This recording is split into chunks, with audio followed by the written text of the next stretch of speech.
L'Institut Iliade organise cette exposition, c'est une première.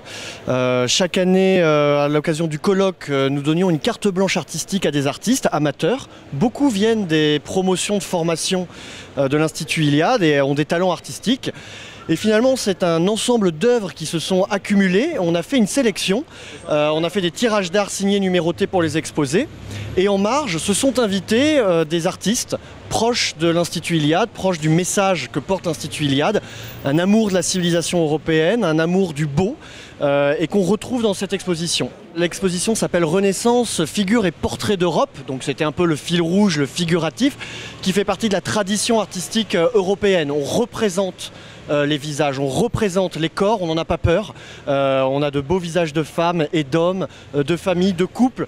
Donc voilà, on a souhaité mettre cette particularité de l'art européen, il y en a bien d'autres, hein, c'est un art protéiforme, en avant à l'occasion de cette exposition. J'ai participé à cette exposition puisque Jeanne Athéna est destinée à l'Institut Iliade. Elle a été réalisée puisque je fais partie de la première promotion. Donc à l'issue de nos formations, on doit rendre un travail. Donc mon travail était celui-ci et il est destiné à être exposé au cours des formations. C'est de la porcelaine papier, ça fait partie en fait de ce qu'on appelle la céramique. Dès qu'elle est cuite, elle permet une transparence. Ça m'intéresse en fait de pouvoir m'en servir. Là, il y a évidemment des saladiers, mais il y a des photophores aussi pour pouvoir voir la lumière qui passe en fait. Je suis un auteur de bande dessinée avant tout. Donc, et dans mon travail, le portrait, le personnage, c'est un des points clés de la bande dessinée, quoi. Travailler le visage, surtout pour nous, les dessinateurs réalistes.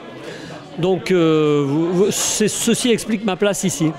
La deuxième raison, c'est que par rapport à un travail que j'avais fait aux éditions Futuropolis, consacré à la vie de Céline, qui s'appelle Le Chien de Dieu, j'ai enclenché dans les dessins parallèles que l'on fait autour de la sortie d'un livre, les ex-libris, etc., j'avais commencé à dessiner quelques portraits de Céline à la plume pour le bulletin célinien, pour des ex-libris sortis du livre.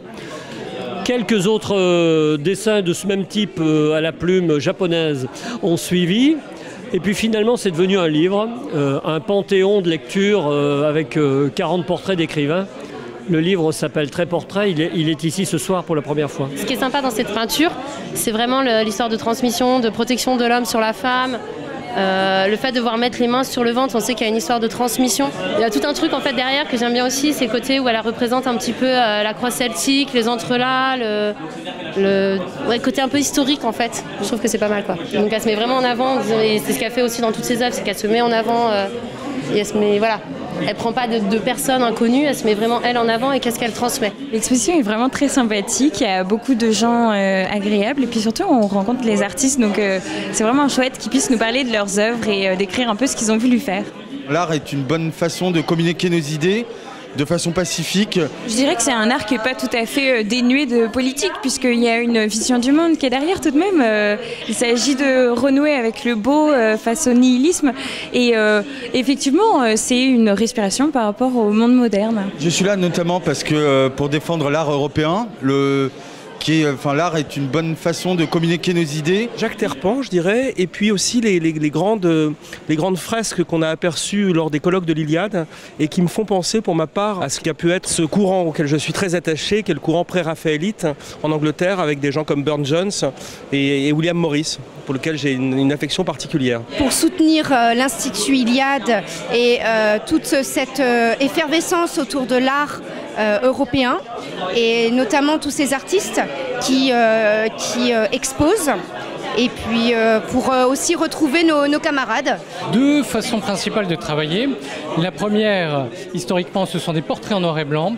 C'est simplement un dessin à l'encre. La technique se concentre sur le visage, le portrait des personnes représentées. Du coup, il y a une forme de synthétisation, de concentration du sujet, juste dans le visage. Et j'ai un deuxième type de travail qui se retrouve dans les tirages d'art, qui sont des œuvres plus allégoriques, plus symboliques par rapport à des thèmes qui me semblent importants. Fier d'être européen, le principe de l'éternel retour, l'opposition sagesse-raison.